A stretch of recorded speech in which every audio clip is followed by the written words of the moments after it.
All righty, welcome back for another episode of Two Plane Sports. Today is Monday, September 26th, and this weekend didn't go quite as planned.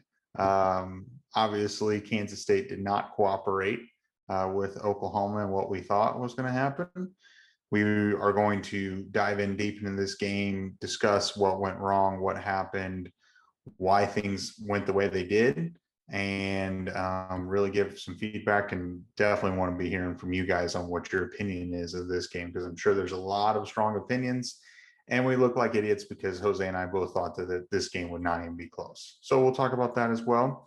We're going to also react to the AP poll that came out on Sunday, OU falling 12 spots. And then we're going to recap a betting weekend. I did terrible. Not great for me. Jose, not too bad. But we're going to get into that and talk about all these topics. So before we get into it, just want to say we appreciate it.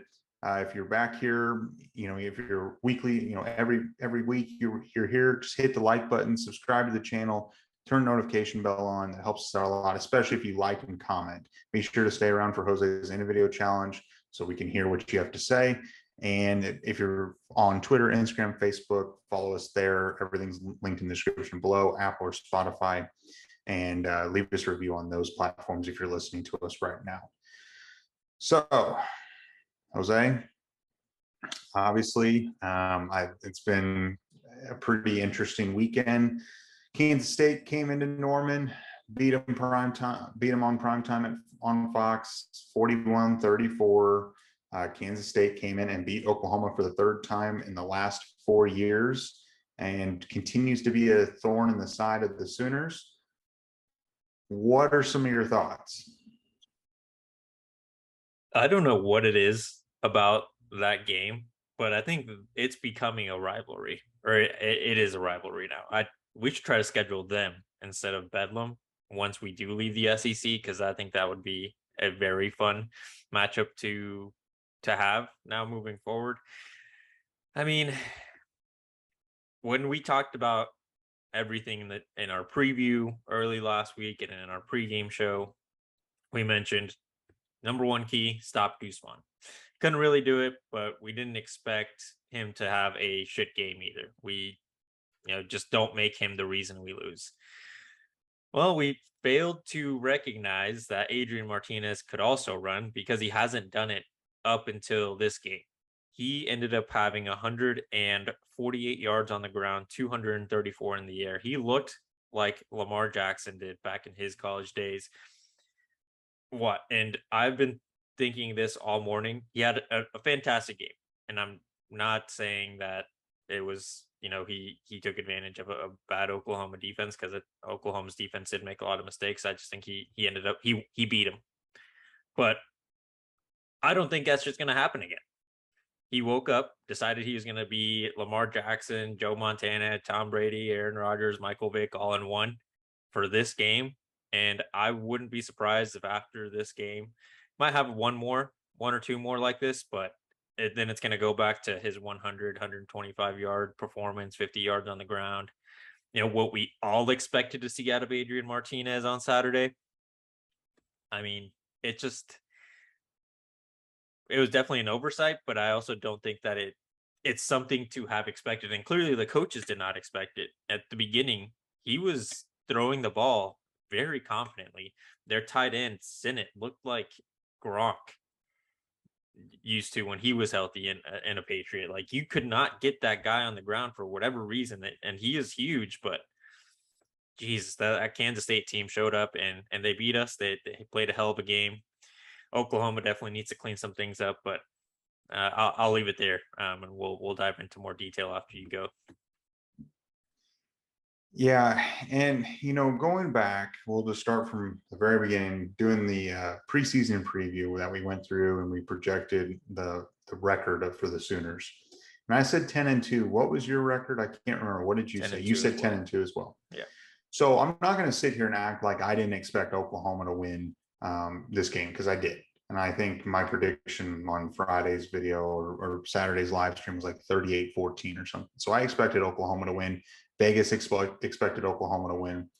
But what I did say, and what we talked about, is in that preseason preview, Oklahoma is bound to lose one or two games that they're not supposed to, just because it's the first year of the system on both sides of the ball. New coaches. Brent Venables is a first-time head coach, brand new quarterback. A lot of turnover from last year. I mean, obviously along the coaching staff, but there's been some transfer portal kids coming in, and then some people obviously left Oklahoma. So a lot of turnover. So it's not totally, it didn't totally shock me. And if there was one game, and I think I even talked about it in the preseason preview, that if you go into Nebraska and you whoop up on an old rival and you thump them, you come home, you're coming off that emotional high. You're like, oh my gosh, Kansas State just lost to Tulane. Not that I expected that, but they just probably were overlooking them. And for whatever reason, Kansas State, they're not scared. Adrian Martinez has been in Norman before, and he played a close game when he was at Nebraska.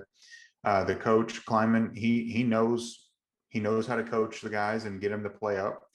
Kansas State, if OU and Kansas State played this year 10 times, OU would probably beat them 8 out of 10 times. They just played their best game of the season. And that's really what it comes down to and that's when you're Oklahoma, you are everyone's best, like biggest target. Every game that you go into, you are like the big fish in a small pond for all these Big 12 schools. And so you're going to get everyone's best game. And Oklahoma, with the depth and talent that they have, isn't quite good enough at this point to be able to sleepwalk against a team like Georgia is. Georgia sleepwalk against Kent State. Well, they beat them. I mean, it wasn't pretty, but they handled them. Oklahoma's just not quite talented enough to do that yet. You know what I mean? Yeah, I agree. And I'm not the take about if Oklahoma and Kansas State played 10 times. I think it'd be close personally. But it's because they're so physical in the trenches where Oklahoma still hasn't caught up to that physicality quite yet. I think that is one place where it's fair to say, well, Brett doesn't have his guys that he's recruited there yet. They're coaching him, and clearly they are trying to get it right up there, but they're just not physically comparing to the style like Kansas State plays, because they are massive. Their tight end is huge. He looks like an offensive lineman. And you mentioned that, new quarterback, and a lot of people on Twitter are blaming it on Dylan Gabriel. And I think that is, first of all, irrational. And two, make it what outside of, yes, he missed passes. He can't be perfect. I don't think there is a quarterback in history that's gone 100% completion in a game, at least at this level. The three guys that we've had here before, Baker Mayfield, Kyler Murray, Jalen Hurts, all 2 Heisman winners and a Heisman finalist, they miss passes too. It happens. Does Dylan Gabriel have maybe more of a tendency to do it? Yeah. But he's also not putting Oklahoma in a position to lose games as of now. He's did what he had to do, still hasn't thrown an interception, doesn't really put the ball in danger, threw 4 touchdowns yesterday. Like, he is a very good quarterback. Is he a Heisman finalist? I don't think so, not after yesterday. But he can definitely make some noise. But he's got to, he also has to show up. I wish I would have seen him run a little bit more, made more plays with his legs. When he did do it, it was fantastic. It felt like an energy was going through the stadium. The unit I will put this on is the offensive line. Not so much because there was times where they were getting bullied by the Kansas State defensive line. It was the mental errors. Every time Oklahoma seemed to start gaining momentum and started having a good drive, we'd cross the 50, and one of them would make a dumb mistake, offsides, or not offsides, false starts, holding, missed assignments. Like, it was bad. The offensive line did not help. And the reason it's inexcusable, like, those things happen to everyone. The best teams, they have those mistakes happen every once in a while, but it was at home. You can't have that stuff happen at home, because imagine what it's going to be like on the road. if that game was in Manhattan, could have been way uglier than it was yesterday. Definitely. And Manhattan is not a friendly place to the Sooners as of, in recent memory either. And I want to talk about Dylan Gabriel as well, because I've seen people go after him on the message boards, seen him go on Twitter, everywhere, calling for his job, and he's not this guy, he's not that guy, or whatever. He completed 2/3 of his passes, 67% of his passes yesterday, 330 yards and 4 touchdowns. Yeah, did he miss Drake Stoops? Yeah, he did. On a couple attempts. And yeah, was it not perfect? Yeah. But at the end of the day, he scored enough. He kept the offense moving enough to win this game. I mean, they put up 34 points, and you could argue that maybe if a few false starts and a few holding penalties didn't happen, this game could have been totally different. And I agree with you. The offensive line is the problem. And I remember in the very beginning, in the first game or the first couple games, this was happening where they were having the mental errors and just boneheaded mistakes, and it was costing drives. And Oklahoma's slow starts finally bit them. I mean, obviously they had a slow start against Kent State. They had a slow start, maybe not for the whole half, obviously, but Nebraska, it was a little slow there, and it finally bit them. And Kansas State went up 14-0 before Oklahoma knew what hit them. And at that point, I think the panic button started kind of going off, and a little adversity started hitting them, and they hadn't had that yet. And unfortunately, it didn't work out for Oklahoma. I think long term, it's good for them. I want everyone to realize that it's extremely hard. I don't care if you're in the Big 12 to go 12-0. It's extremely hard. And only a few teams, and you were mentioning it before we recorded, Jose, only a few teams every season typically go 12-0 at the Power 5 level. An Alabama, a Georgia, an Ohio State, and a Clemson. And out of those couple teams, maybe two of them might go undefeated. And Oklahoma has made the playoffs plenty of times with one loss. And, obviously got whomped in the playoffs, but they made it. And I still will argue that there is a path to the football playoff, to the college football playoffs. But I'm not totally concerned about that. I am more concerned about, let's finish this strong. Can we win the Big 12, and can we go play in a New Year's Six bowl? That's really where my expectations are. Now, if we're a couple of years into this and we're still having this issue, I get it. But you got to realize that it's extremely hard to go undefeated. Dylan Gabriel is playing well enough to win games. And most of the time, whenever you throw for 330 and 4 touchdowns, and your running back runs for $114 on 16 carries, you're going to win 95% of your games.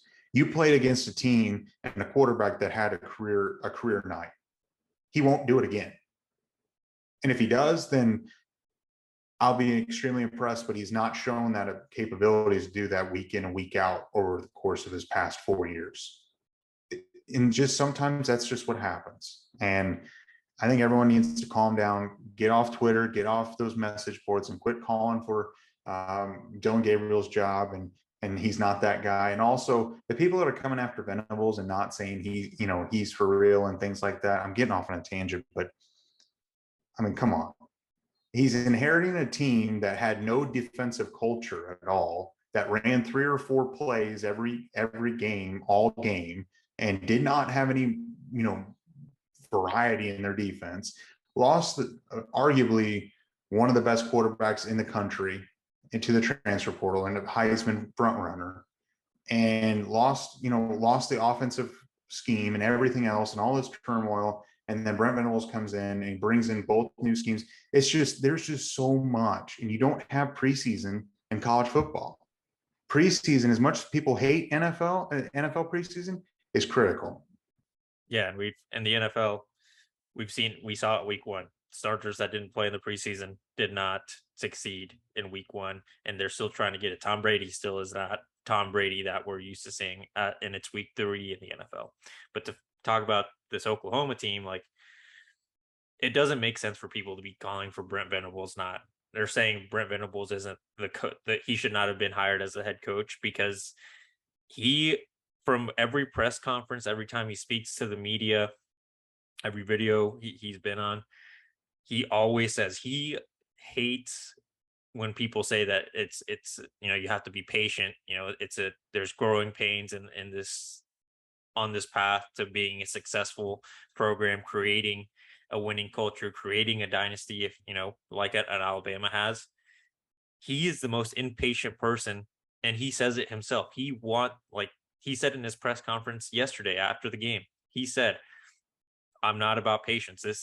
We're gonna correct this as soon as we can, and we don't expect it to happen again. And that's what you want to hear out of head coach. I think personally, if you have a head coach that's constantly saying, it happens, we're gonna, move on to next week and hopefully do better. Well, hope all you want, but you got to fix the issue if it's a consistent problem.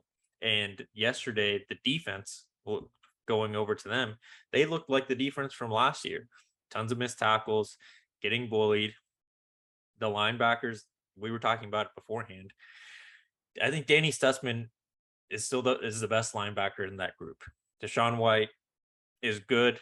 Definitely missed some plays yesterday, but he was really good in coverage. I was really impressed by how good he was in coverage.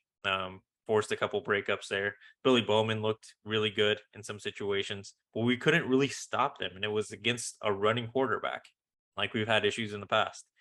It just doesn't make sense. And again, Adrian Martinez probably played the best game he will ever play in his college career, but you got to be able to stop him. Deuce Vaughn, I'm convinced that guy's probably going to be early second round draft pick. He is impossible to stop. How small he is. The commentators, for those that were watching it on TV and weren't at the game, I'm sure you guys remember, they kept mentioning he just hides behind his offensive line and then he appears out of nowhere, and it's a surprise catches the defense by surprise, because you don't know if he's coming left or right, if he went behind him and all the way around the line. Usually being that small is going to stop you from being successful, and he's embraced it and is the shiftiest person I've seen. And he's so explosive when he does find that opening.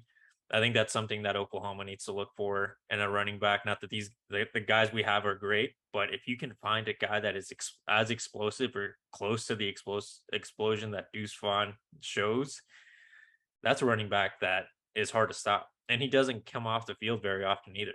That's another reason why I think K-State was so successful. Didn't really allow the Oklahoma defense to sub in too many players to keep the defense fresh.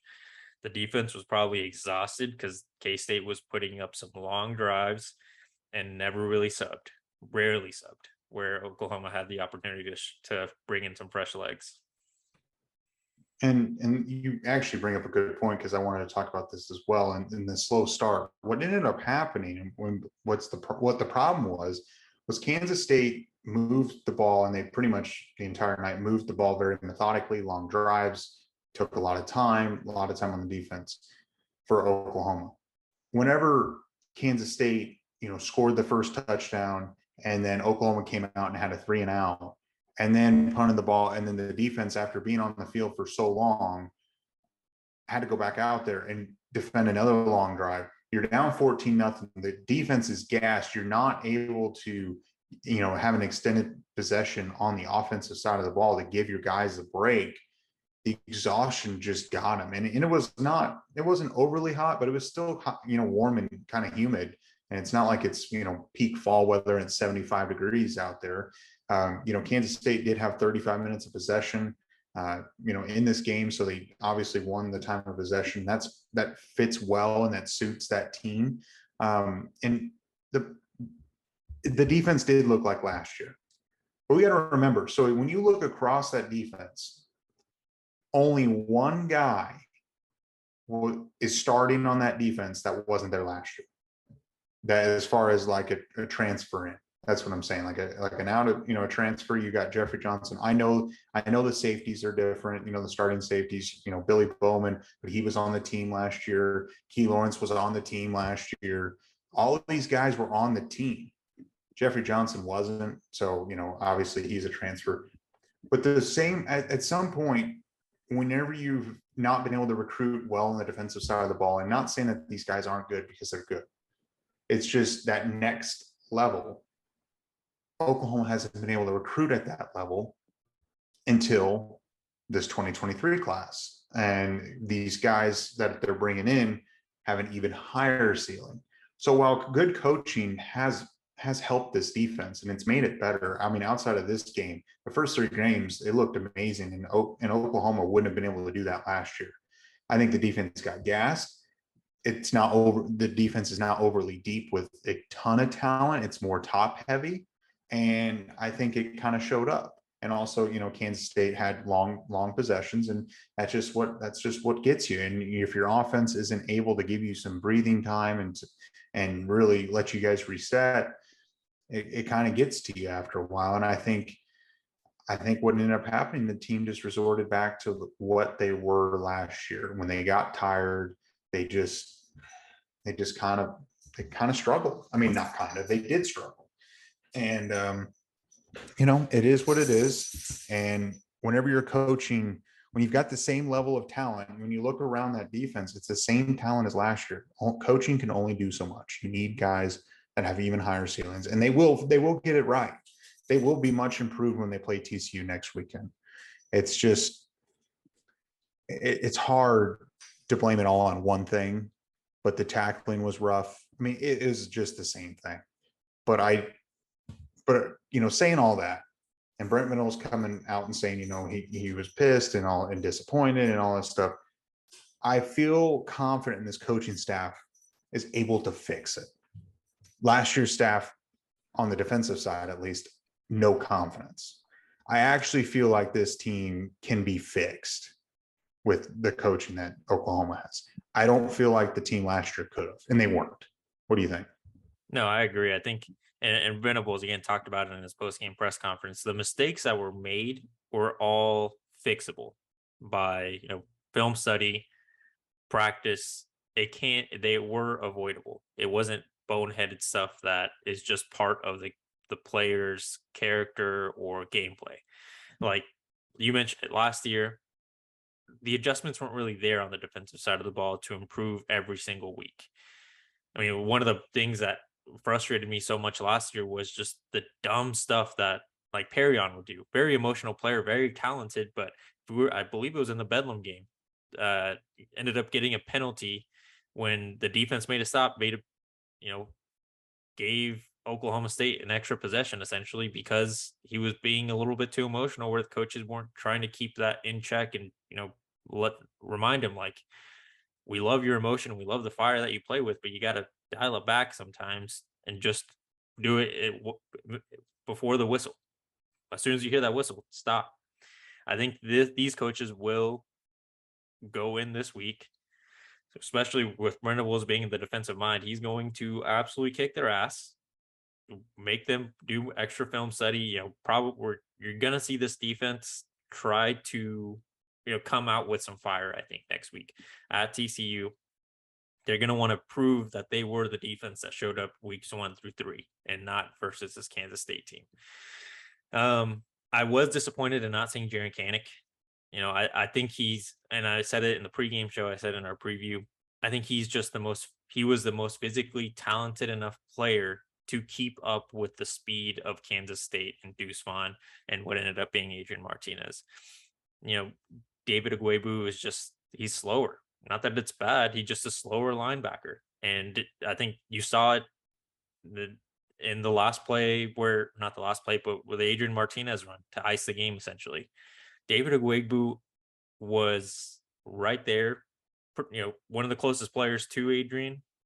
And then after like 15 yards, he wasn't even on the screen because he just couldn't keep up. And not that it's the worst thing. Again, we just needed more. We need more speed at that the linebacker spot. And Jaren Kanak's got the speed. Kobe McKenzie, I don't think he's the fastest, but is definitely, I think, faster than Agwebu. Agwebu is just more physical, and I think that's what's gotten him to this point, and being the starter. I would not be surprised if we start seeing him against more, speedy teams, seeing him off the field a little bit more because you need that speed in. But again, you can also attribute that to being absolutely exhausted after 35 minutes of being on the field and trying to chase down Deuce Vaughn and Adrian Martinez all game. Overall, I think the defense will be improved. It's just a lot of things to clean up. Luckily, they are things that can be avoided, and the offensive line needs to do better at communicating. I don't know what the issue was, if they were just too excited that a drive was starting to go their way, or if they weren't listening. Like, only them and the coaches know what was happening at this point, but you can't have that many mistakes. And it was every single offensive lineman made one of those foolish mistakes pre-snap to essentially halt any momentum Oklahoma was gaining. No, it was. And before a drive can even really get rolling, I mean, you're shooting yourself in the foot, and then it puts you behind the 8 ball, and it's already been a struggle. It's tough. And I've got a couple more, I guess, negative thoughts. And I do want to talk about the good, the bright spots and the good players who did play well, because there was on the, for the Sooners. The problem was when Oklahoma had to have it, they just couldn't do it. Kansas State went 8 for 17, nearly 50% on third downs, and went 2 for 2 on fourth downs. You think back on plays when Oklahoma had to have, there was plenty of, that 3rd and 16 obviously comes to my mind, that you were talking about the play that Adrian Martinez ran for 50 something yards and iced the game. Basically, you had to have that. I mean, you had to get a stop there, and you would have given Dylan Gabriel a chance to go tie it up. And I actually was pretty confident that he was going to be able to do it, and it would have showed a lot of people up. Obviously, it gave me flashbacks to last year's defense, because that's typical, 3rd and 16, give that up. And whenever on fourth down, when Oklahoma was going for it, missing Drake Stoops wide open, and then just the lack of communication, delay of games, it's just when Oklahoma had to have it, they just couldn't put it together. And I think that comes with time and experience. And, we also have to remember that Dylan Gabriel is playing at the highest of levels of college football that he's ever played before. I know he's still getting comfortable. The coaches, Brent Venables is, first-time head coach. This is just his 4th career game being the head coach. Levy's also calling a brand new offense. He's still learning, who, everyone's strengths and weaknesses. It's just the problem was whenever it came time, the money downs, they just couldn't do it. They couldn't get a stop. They couldn't convert. They just didn't, when they had to have it, they couldn't do it. And that's the difference of the game. And that's how razor thin some of these games can be. And it doesn't go your way. Yeah. And we had someone in our comment section to say that this was a predictable outcome. Maybe the outcome was, but how Kansas State ended up winning was not, because I don't think anyone that has watched Adrian Martinez play would have predicted that he goes off for almost 400 yards by himself. I don't think anyone would have said that, and that's the reason Oklahoma lost. No way. I would have if this kind of outcome, I would have, you would have told me Deuce Vaughn went for like 250 all-purpose yards. I would have been like, yeah, that makes sense. I guess he's a really talented player, hard to stop, but no, it's just bad game. But yeah, let's look at the good. Again, I think Dylan Gabriel played a really good game, clean, and that was one of my keys to the game. Play a clean game, don't put the ball in danger, and you're at least putting the offense in a position to do their job.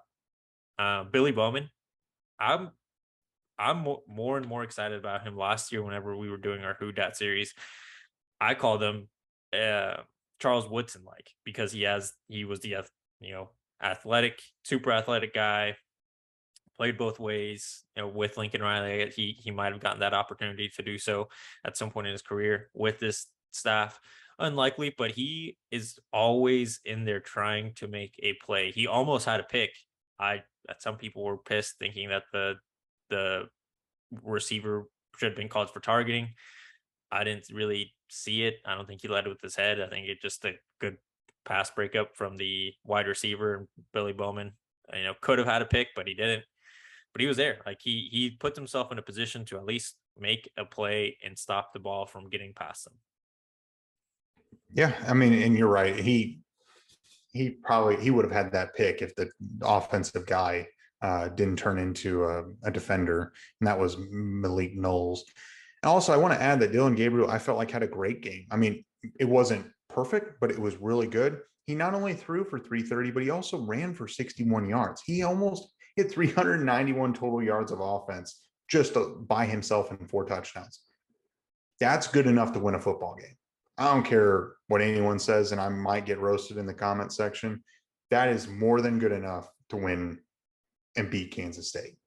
Eric Gray, he had a great game. 16 carries, 114 yards. He also caught 7 catches and had 45 yards there. So he had 160 total yards of offense by himself.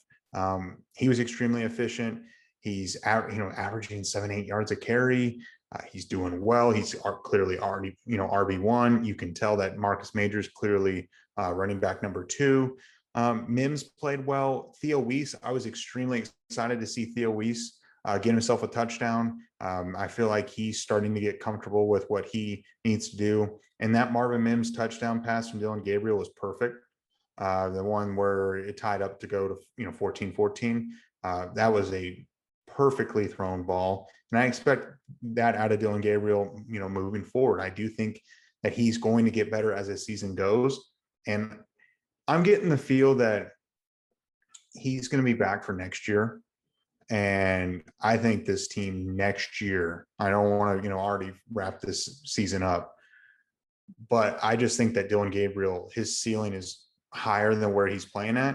And I think throughout this whole season, you're going to see him really improve, and it's not like he was horrible, but you're going to be able to see him take that next step later this season and potentially the next season. Defensive wise, Isaiah Coe looked really good. He made some great plays. He was in the backfield with Jalen Redmond. Jonah Lalu also looked pretty good there.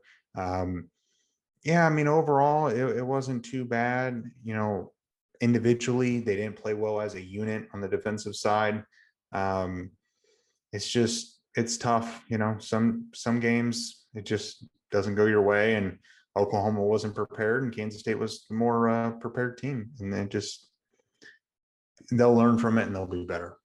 Yeah, there's a reason you play the games, and I think it might be a good time. That's a good transition to go to the AP poll, because after the loss, not just the fans are having a huge reaction and being and calling for people's jobs, but the AP poll dropped us 12 spots, going from 6 to 18.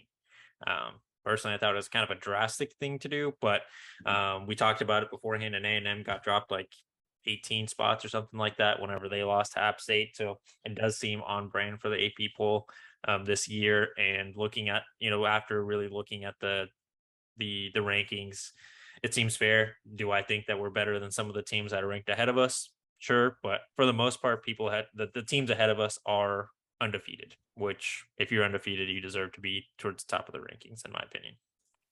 Yeah. And, looking at it initially, we talked about Kansas. Kansas isn't ranked.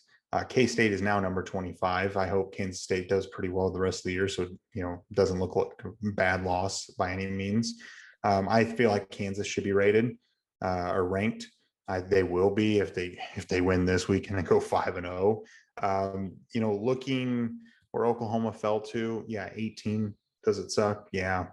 But here's the deal. When you look above and you look at these teams above, Michigan's going to, have some big games coming up. Clemson didn't look that great. You could tell the defense was missing Brent Venables there, and they went to overtime, double overtime against Wake Forest. USC barely beat Oregon State. Kentucky's going to be playing tough competition. Tennessee's going to be playing tough competition. Oklahoma State, OU's got them. They might play once. They're going to play once, maybe twice. NC State, they're, between Clemson and them and Penn State. It's just, here's the deal is if Oklahoma handles their business the rest of the year, wins the Big 12 and they finish 12-1, there's going to be a spot for them in the playoffs. We've seen this story before, and, we just can't get caught up in the rankings. And does it suck to be down, 18, but there's a lot of programs out there that wish they could be number 18. And I think if Oklahoma handles themselves, bounces back as they should, I think that they're going to be in the conversation for a playoff spot when it comes time. But part of me thinks that they lose another one between now and then, and they go 10-2 and maybe 11-2 and win the Big 12 championship and end up in the New Year's Six Bowl. Would not be surprised. Yeah, and really, outside of the top three, even though Georgia did struggle a little bit on Saturday, I still think that they're the best team, or you can argue the number 2 team in the country, but they are 1 or 2.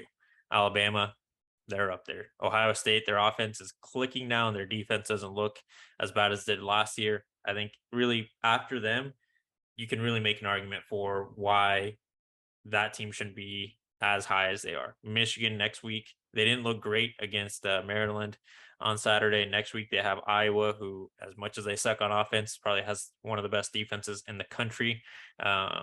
Going to be tough for JJ McCarthy because he does make some boneheaded mistakes when it comes to throwing the ball. Clemson has NC State next week. Can DJ Uiagalelei repeat the performance that he did against Wake Forest? That's to be determined. USC, I don't know who their opponent is, but let me see. They play Arizona State, so they're probably going to win that. That'd be surprising if they don't.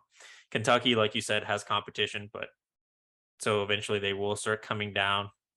Tennessee plays Alabama in 2 weeks, so more than likely going to fall after that. Unless they win, then Alabama will fall. At some point, all of this will be adjusted, like you mentioned, after the season is fully played out. And Oklahoma, definitely looking at the schedule, are there games where you can be like, all right, yeah, Oklahoma can lose it? Yeah, definitely. And we mentioned it in the preseason before anything got started. There are games on the schedule that you should look at and be like, all right, this is one where Oklahoma needs to wake up. Kansas State was one of those. Texas always has to be one of those. With how Kansas is playing, they might be an issue. That Jaden Daniels, I think his name is, played an absolute game on Saturday. Has the style of quarterback play that is a problem for this defense. If it's something that's going to be constant, how Adrian Martinez played yesterday out of his mind is how Jaden Daniels has been playing every single game. He could be a problem for Oklahoma. After that, I think those are right now what's remaining on our schedule: Texas and Kansas, which sounds crazy, and Oklahoma State. 3 games that Oklahoma needs to make sure they don't overlook, because then they definitely will not be playing for a Big 12 championship. They got to win those, and if they win those 3, I think we're golden. Yeah, I mean, I agree. I think they'll be obviously ready to roll against TCU. I'd like to think for Red River they'll be up for the game. Bedlam, I'd like to think they'd be up for the game. It's that Kansas game. That's a little like oh, it's Kansas, yeah, whatever, But that team looks good. Granted, it's a couple weeks away, October 15th. Good thing it's at home. Yeah. Never would have thought I would say that to start this year. Yeah, it's who knows, man. That hopefully a lot of more things are cleaned up by Red River, because if you can't have the same performance that you did against Kansas State versus Texas and Kansas with how both those teams look this year. Yeah, I mean, do you have anything else on the AP poll and Oklahoma's schedule moving forward? No, I just want everyone to look at this AP poll, throw it out of your mind. Let's not worry about it. 1 week at a time. Oklahoma takes care of business. They're going to be in the conversation and potentially in the top 4. And even if they aren't, and they're in the top 10 at the end of the year, Big 12 champion, going to play for New Year's Six Bowl, that is fine. I promise you. I know it sucks, and I want them to win a national championship. We got to think in the next year or 2, when these young guys are getting recruited and they get coached up, and you get more talent and more, an influx of everything, money, talent, going to the SEC.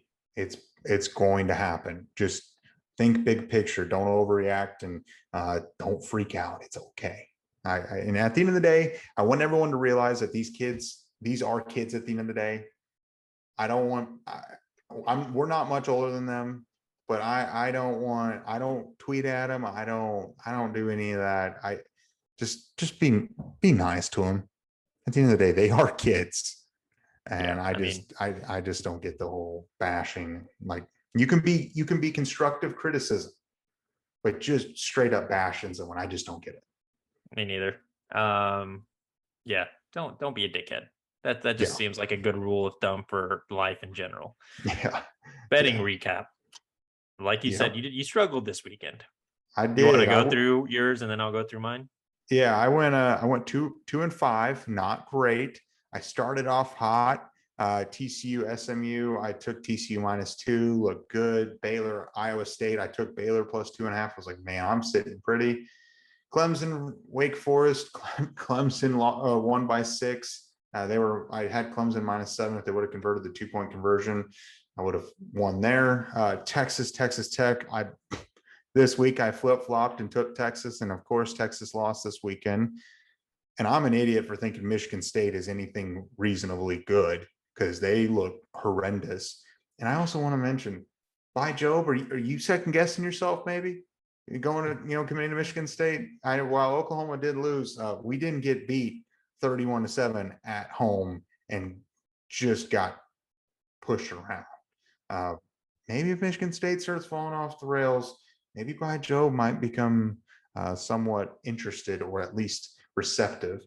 And then I took OU, Kansas State. I took OU -12.5, and I looked like a big idiot there. So 2-5 overall on the season. I am 16-15, still above 50%. That's winning money. Yep. Facts. So my losses of the weekend were Georgia. Like we mentioned earlier, they struggled against Kent State. Happens. Oklahoma, fucking Iowa. I will still be taking their under for the rest of the season, but Iowa's defense was able to score a lot of points. I think they got I know they scored their first 2 touchdowns to start the game. They might have gotten a third. But anyways, the under did not hit this week, but 1 week will not deter me from betting that for the rest of the year. Arkansas, I had them +2.5, only lost by 2. Thank God for the hook. Alabama -40.5. Felt like that one I will probably be betting Alabama, whatever the spread is for the rest of the year as well. Utah -15.5. Like I mentioned, I do not think the people of Arizona State and the locals of Tempe know that there is a football team at that university. So Utah cleaned them. James Madison, I was happily surprised by that. I think the reasoning why I took him was good, but App State is App State. They could have gone in and did what they do. They were the favorites. But James Madison ended up winning. I had the money line. Kansas -7.5, took care of business. Won by 8. Could have won by more, but the other team got a touchdown late to bring it down to an 8-point victory. All right. So what does that bring you overall? So I went 5-3 this weekend. Overall, I am 18-16. 18-16. All right. That's a pretty solid weekend. Yeah, on the come up. So yeah, overall, yeah, it was disappointing. It is what it is. At the end of the day, you got to turn the page. And OU plays TCU on Saturday at 11 a.m. on the road. Kind of a tough environment. Oklahoma better be ready to play. I expect them to be ready to play, and they'll look good. I really do believe that they will look good. And whatever the spread is for that game, I am taking Oklahoma. I don't know what it is. It's opened at 5. -5. Hammer it. Oklahoma will take care of business, and they'll beat them by 10 plus. So that's a preview for Friday's betting. I am taking Oklahoma -5. I might look like an idiot. I'm going to go down with the ship. If it's going to fall off the rails, I'm going down with it. Do you have any thoughts or, doing the individual challenge?